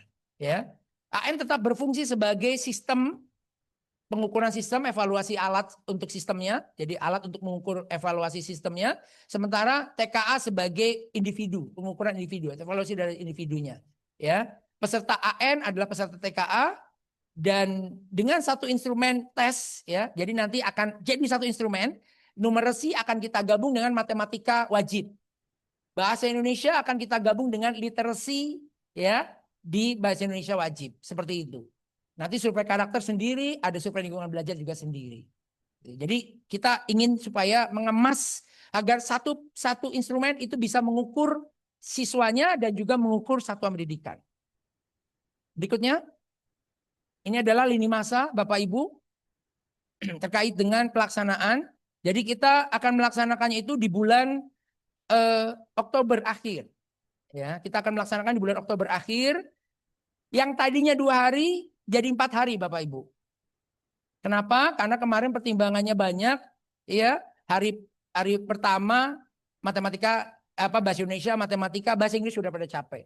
Sehingga 3 hari, satu hari itu untuk 3 mapel ini kelihatan cukup melelahkan. Jadi sekarang kita ubah menjadi 4 hari. Tapi tetap 2 gelombang ya. Jadi pekan pertama 4 hari, pekan kedua 4 hari. Seperti itu. Ya. Pelaksanaannya itu di tanggal 24 sampai 25 Oktober, sinkronisasi, tanggal 26 sampai tanggal 29 gelombang 1, tanggal 2 sampai 5 gelombang 2. Untuk yang non formal itu tanggal 31 sampai 1 November gelombang khusus wajib nih Sabtu Minggu ya selalu kita pakai, dan 1 minggu berikutnya adalah di tanggal 7-8. Tetap ada simulasi, ada gladi, ada susulan ya. Ini tetap kita masukkan. Tapi yang penting adalah di bulan Oktober akhir ya Bapak Ibu ya. Di bulan Oktober akhir ini gelombang 1-nya. Itu di November awal untuk yang gelombang keduanya.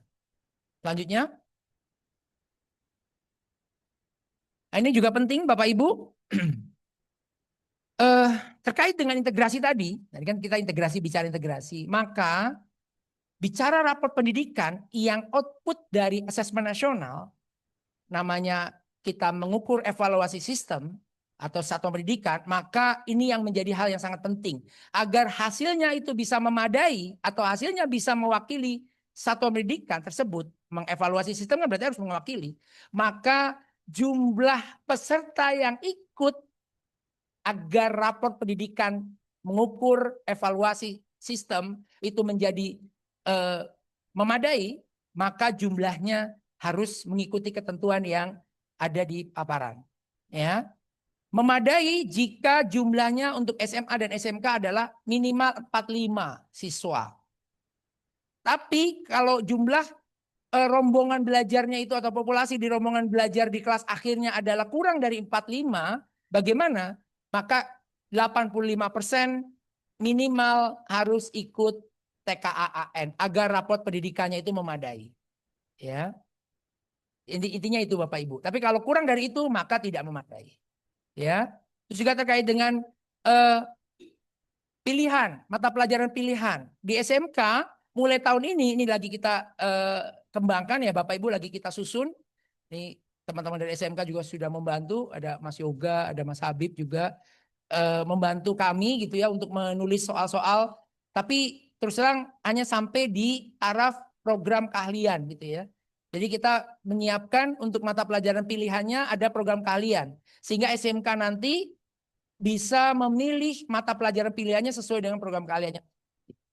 Ya, jadi kita siapkan ya program keahlian. Jadi mata pelajaran jadi bisa memilih itu. Selain mata pelajaran yang lain juga ya, mata pelajaran pilihan lain juga boleh dipilih.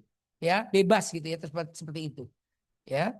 Itu juga untuk hasil scoring Bapak Ibu ya. Hasil scoringnya tidak lagi 0-100 untuk yang SMA SMK. Tapi kita pakai batas 200 sampai 800. 200 sampai 800. Juga kategorinya tidak lagi 4. Kategorinya kita persempit jadi 3. Kurang, memadai, dan baik. Istimewa tetap ada tapi sifatnya bukan kategori lagi. Tapi sifatnya adalah predikat. Ya. Jadi kalau skornya itu dia dapatnya itu kita menghitung adalah 700 atau 725. 700 atau 725 maka dia bisa mendapatkan predikat istimewa. Ya, jadi kalau skor saya dari 200 sampai 800 itu 725 maka saya bisa dapat baik, kategorinya baik, predikatnya istimewa. Jadi istimewa itu sekarang bukan seperti yang tahun ini ya, 30 bahasa Inggris 38 itu istimewa. Tidak lagi gitu ya. Jadi istimewa ini sifatnya adalah predikat sekarang. Ya. Untuk modanya masih sama, ada moda fully online dan ada moda semi online. Ya. Selanjutnya. Nah ini Bapak Ibu mata pelajaran setiap harinya. Jadi hari pertama itu bahasa Indonesia dan literasi membaca. Waktunya 60 menit. Ada survei karakter di situ. Untuk hari kedua bahasa Inggris saja. Ya. Ditambah survei lingkungan belajar. Hari ketiga matematika dan numerasi. Ya. 70 menit waktunya. Dan hari keempat mapel pilihan 1 dan mapel pilihan 2. Ya. Ya jadi seperti ini. Kita 4 hari ya Bapak Ibu ya. Per anak 4 hari. Jadi harus datang hari pertama, hari kedua, hari ketiga, hari keempat. Ya, gelombang pertama. Ada gelombang keduanya di pekan depan. Saya kira itu mungkin Bapak Ibu yang bisa saya jelaskan. Nanti mungkin kita bisa gali lagi. Kalau ada yang ingin ditanyakan, kita elaborasi lagi pertanyaan Bapak Ibu semua dengan jawaban-jawaban mungkin nanti. Saya kira itu dulu ya, kurang lebihnya saya mohon maaf. Saya kembalikan ke Mas Yoga. Assalamualaikum warahmatullahi wabarakatuh. Waalaikumsalam warahmatullahi wabarakatuh. Ya, baik, terima kasih Pak Daru. Saya highlight dulu ya sedikit sebelum kita buka sesi pertanyaan. Setidaknya ada 4 poin yang bisa dirangkum, walaupun sebetulnya banyak ya yang disampaikan, tapi kalau di highlight setidaknya ada 4 poin ya. Yang pertama itu yang mengajar dan yang menguji ini mesti berbeda ya Bapak Ibu, karena ada prinsip objektivitas dalam hal hasil belajarnya. Itu yang pertama. Yang kedua, hasil dari peserta yang mengikuti ANTK ini perlu memadai. Jika tidak, berarti lapor pendidikannya tidak muncul ya berarti ya, Pak Andaru ya. Ya itu seperti itu ya. Jadi peserta ANTK-nya mesti memadai. Tadi persyaratannya sudah disampaikan oleh Pak Andaru ya, 45 minimal atau 85% dari populasi rombel di kelas 12 apabila rombelnya peserta rombel kurang dari 45. Lalu ada tambahan 50 program keahlian ya yang sedang disusun untuk mapel pilihan ya untuk TKA tahun 2026 serta kekhawatiran mengenai bentrok antara TKA dan PKL itu tidak jadi masalah ketika kita sudah lebih awal mengetahui jadwal dari pelaksanaan TKA sehingga bisa diantisipasi untuk pelaksanaannya. Ya. Seperti itu Bapak Ibu, kita buka sesi pertanyaan untuk ada waktu 10 menit ya, kita buka 3 dulu. 1, 2, Ibu, 3 ya. Dengan Bapak siapa dari mana? Silahkan. Makasih Pak. Assalamualaikum warahmatullahi wabarakatuh. Waalaikumsalam. Perkenalkan nama saya Pak Idi dari MKKS SMK Provinsi Bengkulu. Ada kurang lebih 3 pertanyaan yang ingin saya sampaikan. Paparannya sangat bagus, menarik, artinya pendidikan harus terukur. Namun ada beberapa hal yang ingin disampaikan. Yang pertama, ini berkaitan dengan TKA yang lalu, di mana ini hasil bukan satu sekolah saja, artinya kebetulan saya di Ketua MKKS SMK Provinsi, kami himpun masalah di provinsi itu waktunya bertepatan dengan pelaksanaan PKL. Nah, sehingga ada beberapa industri itu merasa keberatan, bahkan ada yang anak magangnya itu di luar provinsi. Ini juga sangat menyulitkan. Seperti pelayaran, mereka berada di tengah laut ini pada saat itu. Dia kan sulit untuk mau online pun namanya di tengah laut juga kan susah juga.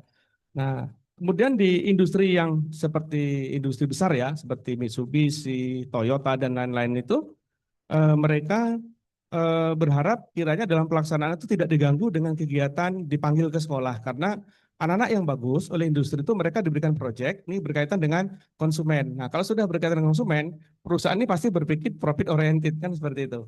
Nah, sangat merugikan bagi pihak industri. Alhasil pada periode berikutnya tuh jatah kuota untuk magangnya kami dikurangi. Nah, ini juga jadi catatan. Nah, kemudian yang berikutnya berkaitan dengan soal tes ini, pada saat guru kami meminta izin ke pihak perusahaan itu sempat nanyakan, TKA itu apa? Sudah dijelaskan, pihak perusahaan menanyakan, apa ada kaitannya bermanfaat untuk kami industri?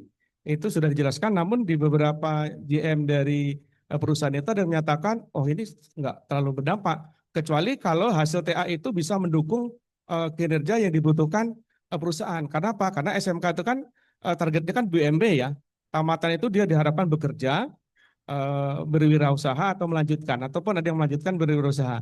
Nah, oleh sebab itu di tahun yang lalu saya pernah juga diundang itu untuk persiapan yang TK 2012 itu pernah kami sampaikan bahwa harapannya untuk yang SMK itu bisa bahasa Inggris tapi harapannya kalau bisa soalnya itu langsung mengarah menuju ke pekerjaan yang nanti akan anak hadapi di dunia kerja yang sesungguhnya. Ini harapannya.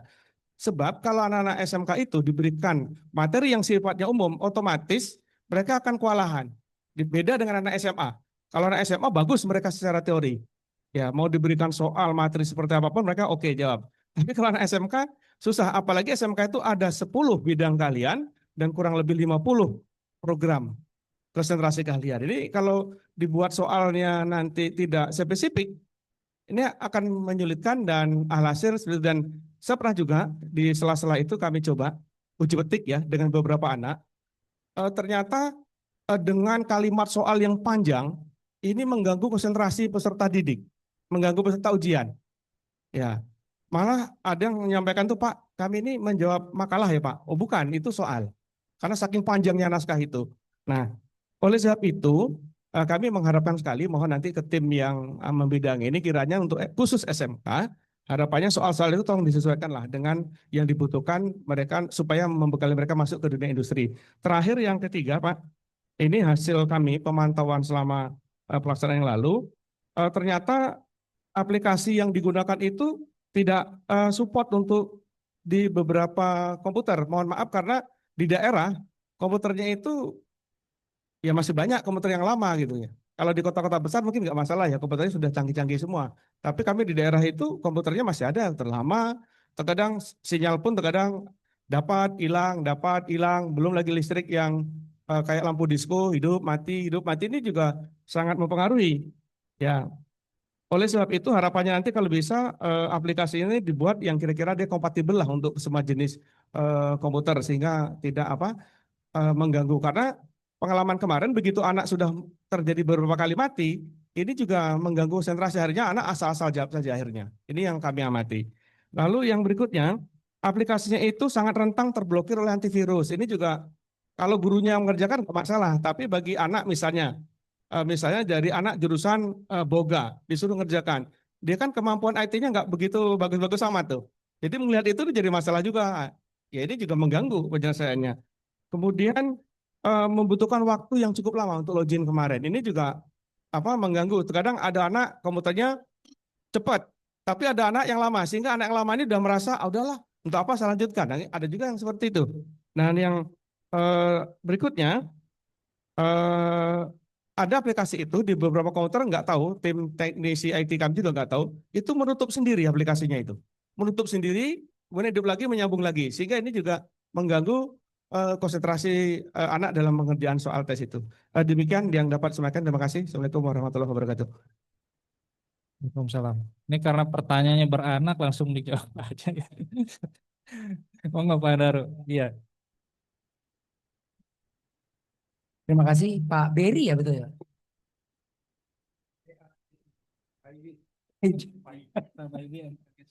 Ya. Ya, terima kasih Pak Paidi atas pertanyaannya.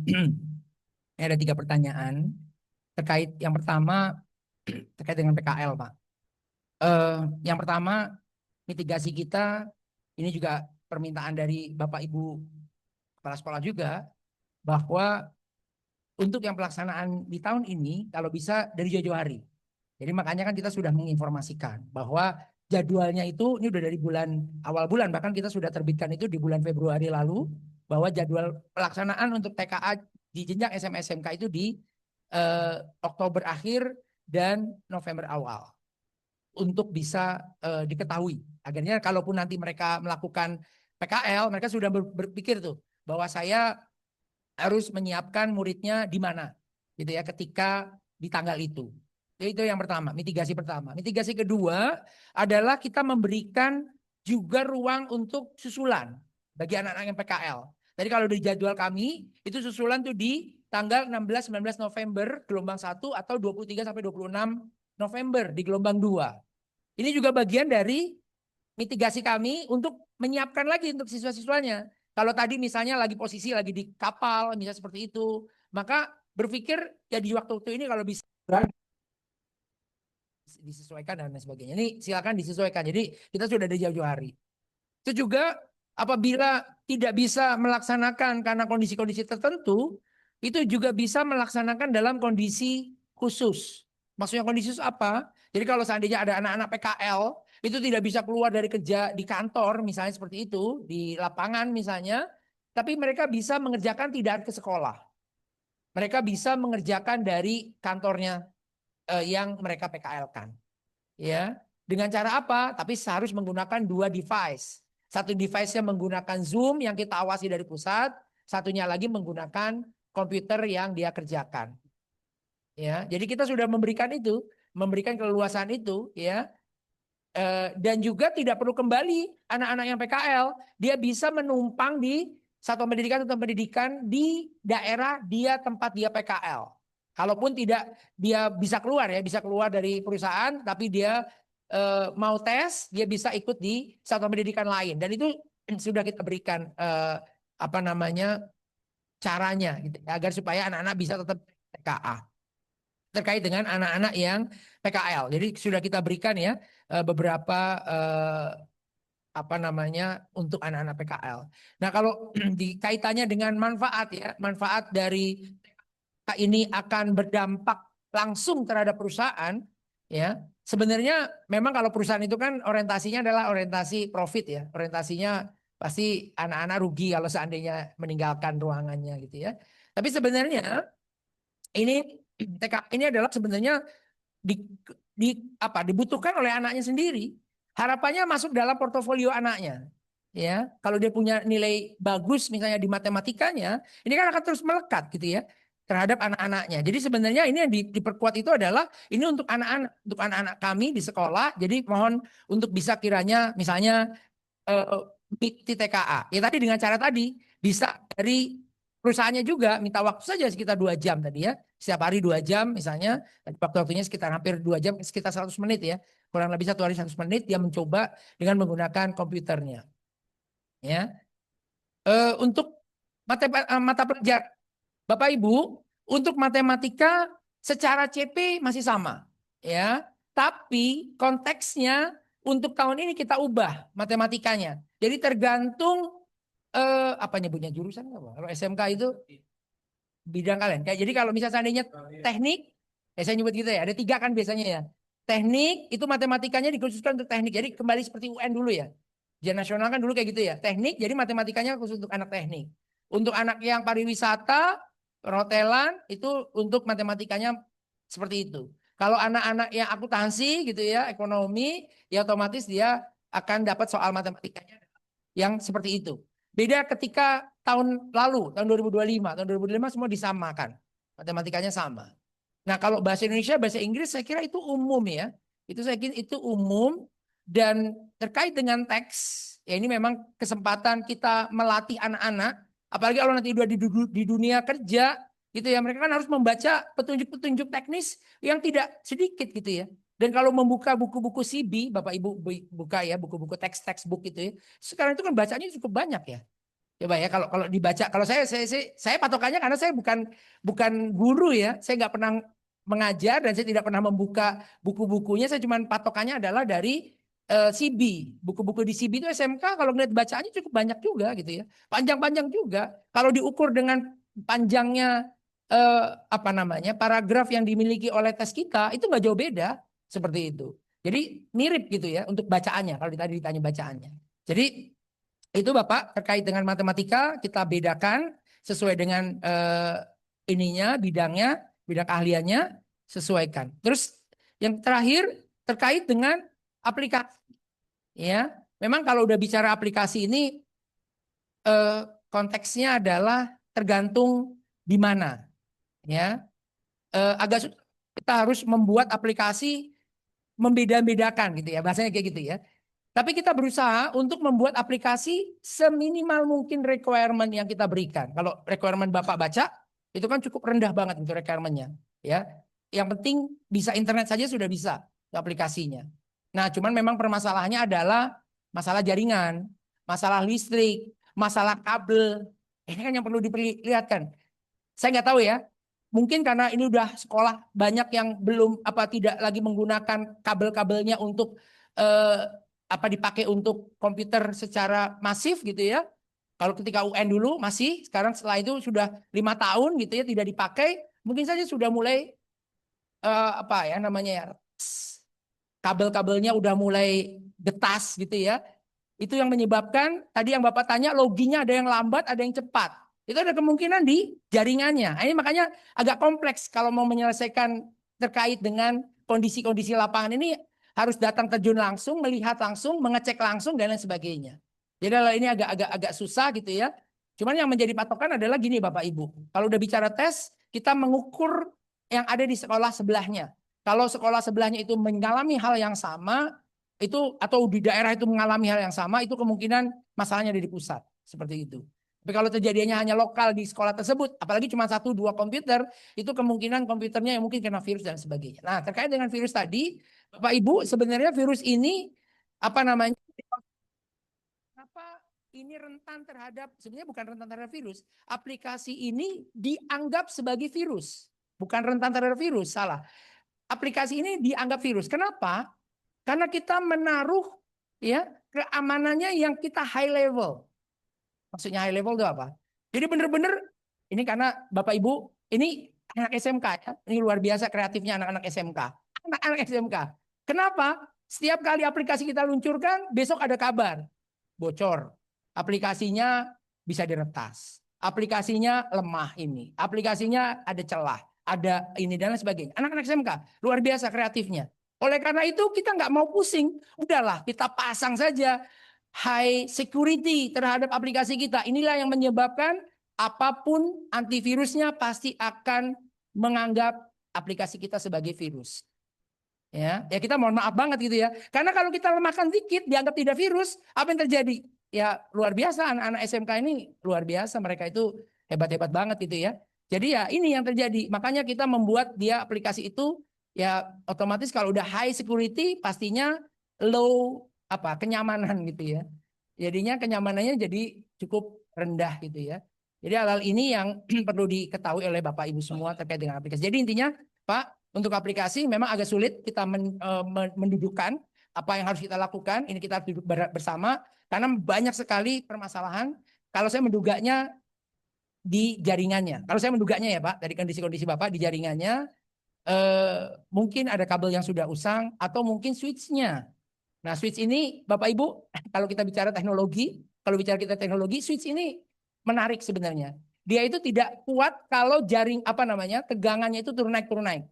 Kalau udah turun, dia untuk menyalakan kembali normal, ini butuh waktu. Dia untuk propagasinya atau dia menyesuaikannya itu cukup cukup lama. Sehingga inilah yang menyebabkan jadi masalah. Kalau udah jaringan tegangannya itu kan tegangan di rumah saya aja kadang suka 200 aja pernah gitu ya. 180 aja pernah gitu ya.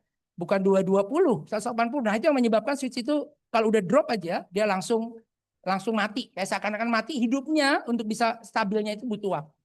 Jadi ini pembicaraan terkait aplikasi atau pembicaraan terkait dengan troubleshooting ini memang butuh penanganan khusus, Pak. Harus dilihat lagi apa yang harus kita kerjakan gitu ya terkait dengan aplikasi atau troubleshooting. Sekarang itu mungkin jawabannya.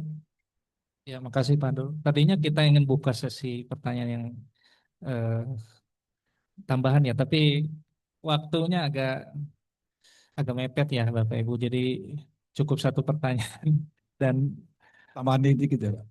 mohon maaf waktunya Pak. Nanti apa namanya mobilitasnya agak sulit ya nanti kalau terlalu mepet ini ada beberapa orang ya. Khawatirnya mempengaruhi kenyamanan Bapak Ibu nanti pada saat waktu berbuka ya karena perlu menyesuaikan waktu berbuka. Paling ini ya Bapak Ibu. Enggak, Pak. Satu poin aja yang berkenan dengan usulan Ya, teman-teman. ya kita sebentar saya mau penjelasan tambahan lagi. Eh, ini ya terkait dengan yang tadi waktu yang bertepatan dengan PKL. Jadi kita juga mencoba memitigasi ini ya. Jadi Bapak Ibu untuk tahun ini UKK-nya itu bisa dilaksanakan di apa namanya bisa dilakukan fleksibilitas waktu ya. Jadi gini Bapak Ibu ya. Kalau misalkan memang tadi industrinya agak susah di lobi ya. Ya sudah kalau seperti itu PKL-nya diakhirkan gitu. Jadi UKK, TKA, AN itu ditarik di semester 5 kan bisa seperti itu ya Bapak Ibu. Atau dipecah gitu ya. Jadi apa namanya PKL itu kan tidak mesti langsung pek gitu ya. eh, per satu semester utuh. Jadi bisa dibagi per 3 bulan. Nah itu juga bisa dilakukan ya Bapak Ibu. Jadi bisa dilakukan pengaturan jadwal ya. Misalkan PKL-nya ditarik di akhir di semester 6, UKK, TKA, AN-nya ditarik lebih awal. Itu kan bisa ya Bapak Ibu. Seperti itu mungkin ya tambahan jawaban. Selain dari tadi ya ini sudah sangat banyak opsi yang bisa digunakan ya. Susulan gelombang 2, ya mitigasi pengumuman di awal, menggunakan 2 dipas di tempat PKL sekaligus juga bisa menumpang di sekolah terdekat ya. Ditambah lagi kita akan permudah dengan diluncurkannya untuk UKK tahun 2026 ke sana itu istilahnya bisa dilakukan lebih awal ya. Jadi istilahnya eh, bisa dilakukan di semester 5 ya sehingga tadi PKL-nya itu bisa full di semester 6 bagi yang mau full 6 bulan utuh ya atau mau dipecah per 3 bulan juga boleh. Seperti itu. Ya Bapak, kalau mau ada tambahan, ya singkat saja Pak ya, jangan Ya, beranak ya. pertama Pak, ini, tolong pertama tentang isian materinya harus sesuai CP. Karena kemarin mengeluh matematika loh. Di CP di elemen pengukuran tidak ada di CP SMK. Kemudian geometri untuk SMK di CP hanya tentang trigonometri dan sedangkan titik garis bidang ruang tidak ada. Ada materi soal di sana. Lalu yang terakhir Pak, esensi pembelajaran kita dibingungkan oleh SMK 70-30. 70 praktek, 30 teori di daerah karena apa? Mengatur kalender efektif pembelajaran itu, ini banyak terpotong-potong dengan bibur,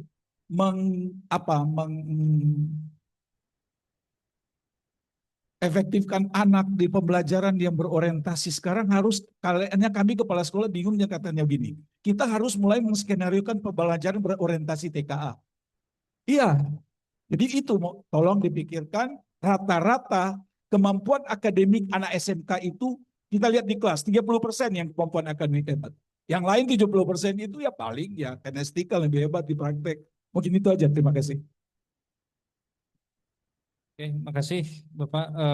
Untuk keresahannya itu kami tampung ya. Gitu ya. Jadi apa namanya mengenai pelaksanaan sekaligus ini kenapa menjadi dominan teori ini ya. Jadi begini ya Bapak Ibu. Eh, ini tambahan sedikit ya sebelum ditutup ya.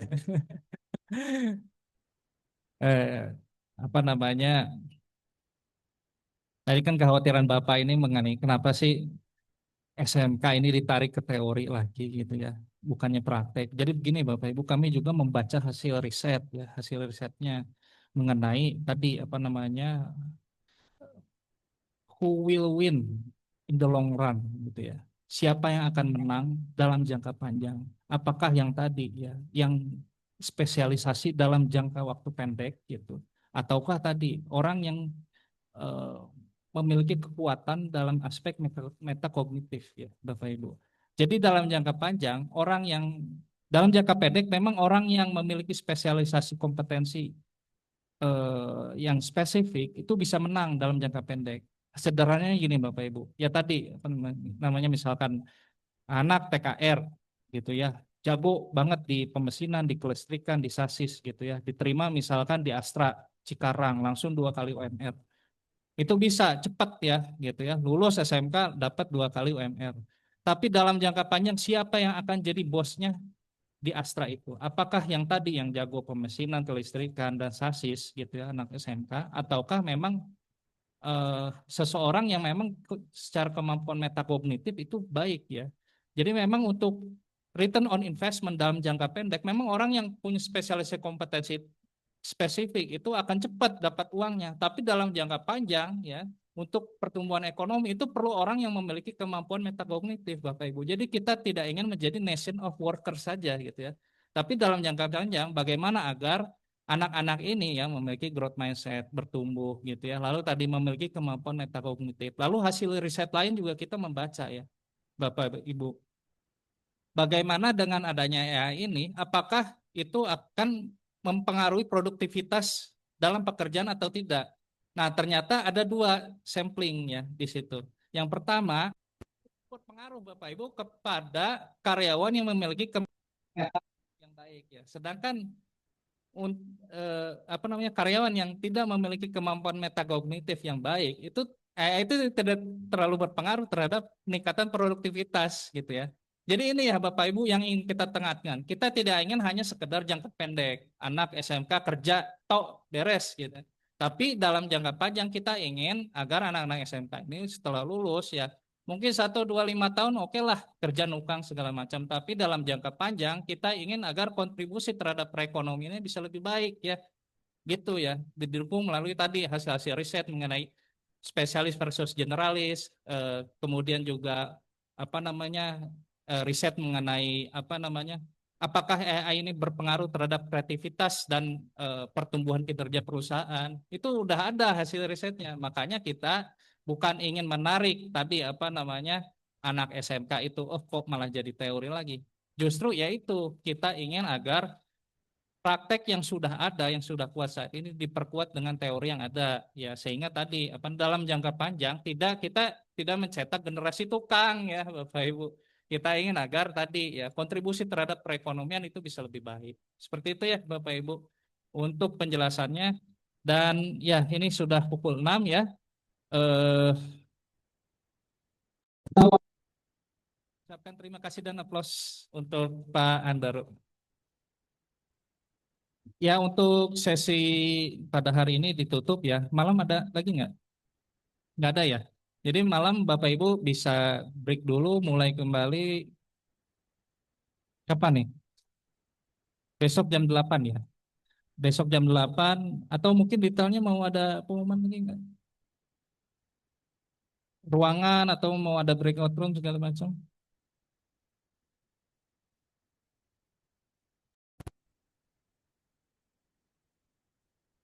Ada. Oh, nanti oleh MC ya dijelaskan detailnya. Seperti itu ya Bapak Ibu untuk sesi hari ini. Untuk malam ya silakan apa namanya untuk break puasa apa break berbuka puasa dan juga untuk malam silakan kalau yang mau taraweh tapi masing-masing ya Bapak Ibu. Terima kasih kurang lebihnya mohon. Assalamualaikum warahmatullahi wabarakatuh.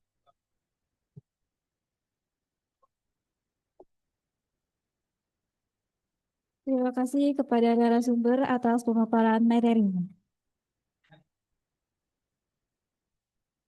Selanjutnya, Bapak Ibu diinformasikan bahwa acara akan dilanjutkan kembali pada besok pada hari Jumat 6 Maret 2026 pukul 8 pagi waktu Indonesia Barat. Dimohon untuk kembali ke ruangan tepat waktu dan diinformasikan kepada Bapak Ibu untuk berbuka puasanya di lobi. Terima kasih. Di lobi resto, mohon maaf. Oh, di resto lobi. Oke. Kami infokan sekali lagi untuk berbuka puasanya di resto lobi. Terima kasih. Kami persilakan untuk Bapak Ibu meninggalkan ruangan. Terima kasih.